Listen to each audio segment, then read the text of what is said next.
I wanted to talk about mental health and spirituality, addiction, and stuff like that. I don't know how I'm gonna unravel this, but we'll figure it out. Since I was like a kid, before I could even swallow pills, they put me on meds because I was defiant or whatever. ODD was what I was diagnosed with as a kid. It was, I'm not blaming my parents. Everyone does the best they can, but I guess I just wasn't getting what I needed, right?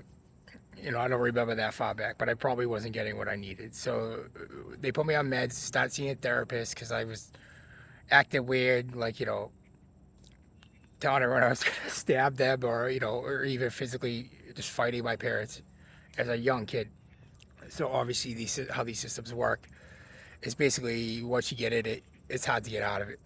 I mean, I was a kid when I was put in it, so I followed it through my whole life for the most part up until I met Claire. So I was 33, I'm 38 now. I mean, I saw therapists my whole life. I was on every psychoactive medication, psycho medication, or whatever. I was on it.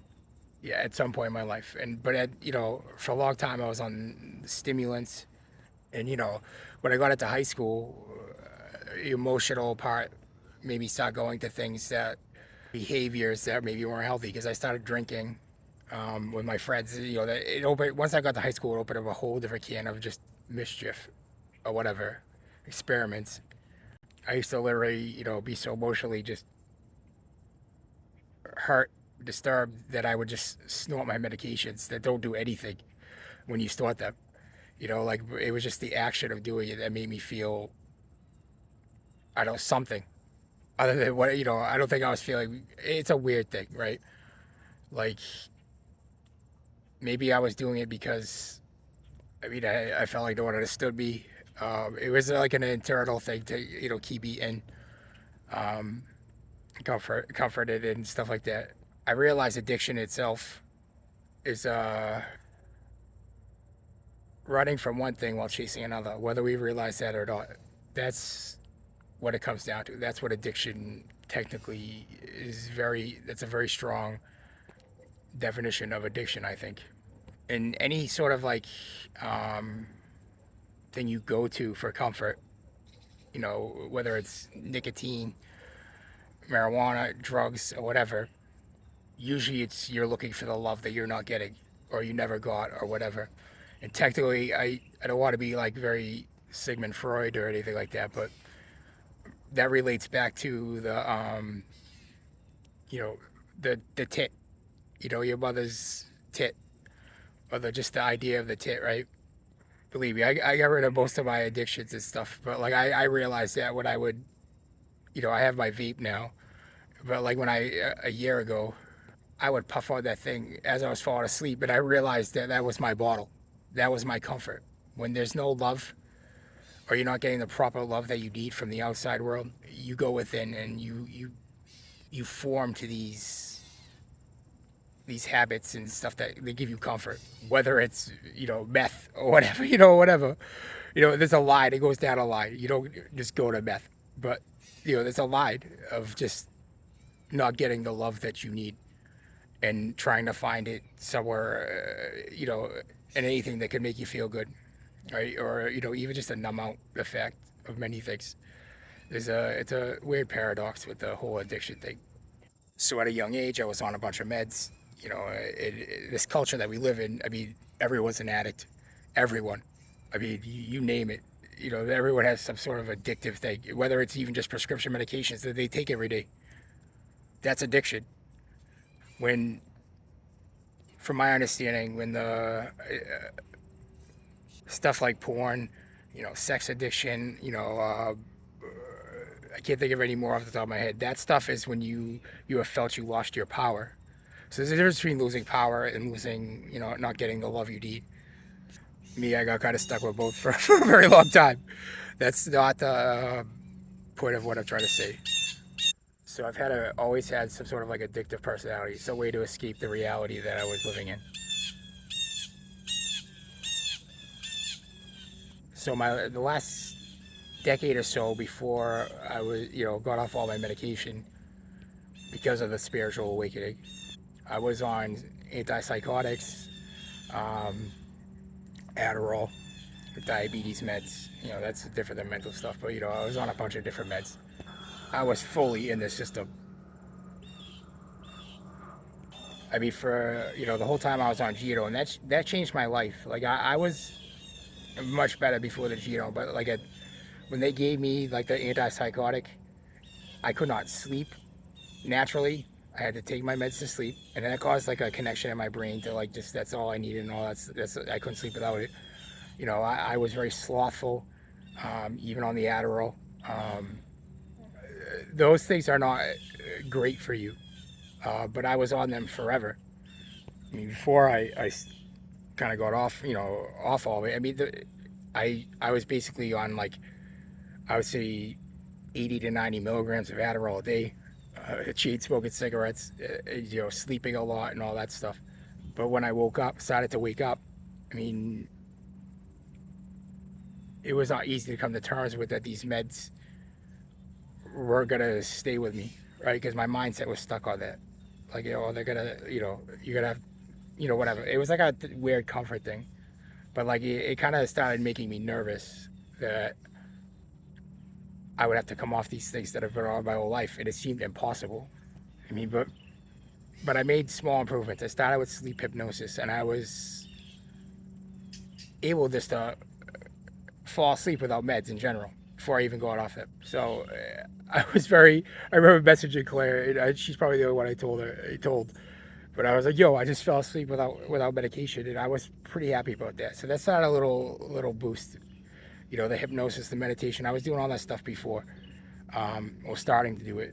The more I chipped away at my subconscious mind and started connecting with the divine, the more things started to naturally fall away, including the meds. That's the weirdest thing, right?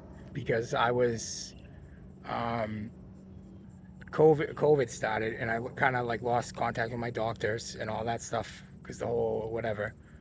But I started to wake up right around when COVID happened, whatever.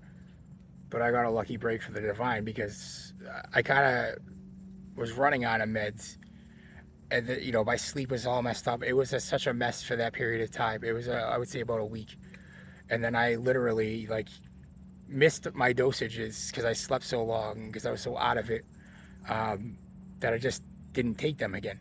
I just didn't. That's what they say. Don't take them, whatever. And then I just slept for a whole nother day. And then I realized that, like, I always knew and was told that antipsychotics were not easy to get off. I mean, I can imagine why. Like, there's many medical reasons why that it's not probably the easiest thing ever. But in a way, like, this was the purge, that I didn't even technically want in a way, right? But I ended up, like, projectile vomiting, out the other too. Like, it was a very, when I look back at it out, it was pretty bad. Like, the symptoms I went through. But I remember meditation and hypnosis and actually asking the other side for help with this, my higher self with this, right? Like, it's weird because it gave me a comfort, right? It gave me a solution to what I was going through, which sometimes a solution is not very apparent. So that's why we don't even go for it, right? But I purged them out. I purged it out. It was a rough week or so or whatever, right? And then it's balancing the dopamine and all that stuff. I started to realize that like I had to rewire my whole brain, my whole way, just on a chemical level. So I had to start working towards that. I mean, I'm med free for about 3 years now. I wouldn't say that like I don't have vices or addictions. But the thing I'm trying to get at is like especially Indigo Kids, Star Seeds, and stuff like this, right? The previous generations, they were all addicted, and then the other generation, they didn't even friggin' acknowledge anything of uncomfort, right? They were drinkers and all that stuff. They were hurting too. But people like us, our generations, we've all taken on the crap from them that they didn't even know they had or wanted and stuff like that. And when we were kids in the 90s, You know, we were all diagnosed with ADD. What a wave of ADD, right? But I'll tell you the truth about this. This is the truth, right? I'm not saying ADD is a scam or a lie or whatever, right? It could quite possibly be, just a made up thing in a weird way. But our generations were came with this energy, all these thoughts and all this stuff. The overflow of thoughts and stuff like that, and that's we're here to change the world. And like in the '90s, they capped us. They told us we all had friggin' disease and ADD and put them on meds, and our parents couldn't deal with us and stuff like that. So I just wanted to enlighten you on that, right? If you've been diagnosed with all these things the world, usually diagnoses people with, especially young kids, and as a young kid, it's because you were built different. You're here for a different reason. Your thoughts are important. I mean, our parents maybe didn't even show love or a proper. You can't blame them and stuff, but we were born this way for a reason. We were born here in this generation for a reason because we're here to change the world with the thoughts that we have. As long as we can harness them, and they've been stripped away. Our individuality, our thoughts, and technically our creations are are our thoughts. They've been stripped away for whatever reasons, society and all that stuff. First, I just want to say that, like, I've been there with the meds, the medication, my whole life, 33 years of it. And you can do it too. Like, you can get off all these things. I'll tell you, like, my life is a million times better without meds. But when I was on meds, I never thought that would be possible, right? But you have a higher purpose here, more than likely. You're here to change the world, but it starts with you. There ain't nothing wrong with you. You're divine. You're born perfect, you know?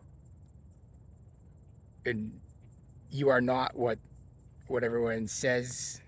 You are not your diagnosis. You are not your traumas. You're not your addictions. You're not any of this. You are here to do great things. And you are great, right? You are. Don't deny it. You're great. All those thoughts in your head, they have a purpose, but you got to harness them.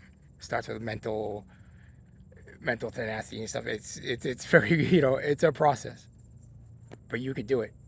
You know, I mean, I'll post a picture of me. When I was on all my meds, put it over here somewhere. You could do it. You could change. You could change your thought patterns and stuff like that. It's one step at a time. No judgment. No none of this. Russian thing and trying to get here and there. It's in the moment. It'll all be taken care of, and ask for help on the other side. I'm not saying don't go to like counselors for or whatever. Certain things are important. Like I'd say like therapists, they're important for a certain period of time, but they're not meant to be in your life forever. It's just like the meds, doctors, and all that stuff. Maybe in the moment or a moment in time, they're that's all it is. Just know there's nothing wrong with you. You're perfect. You have a purpose. And if you struggle with any of this stuff, you can do this. You got this, right? You got this, and the universe has got you. You know, it's the truth. Just know you're never alone.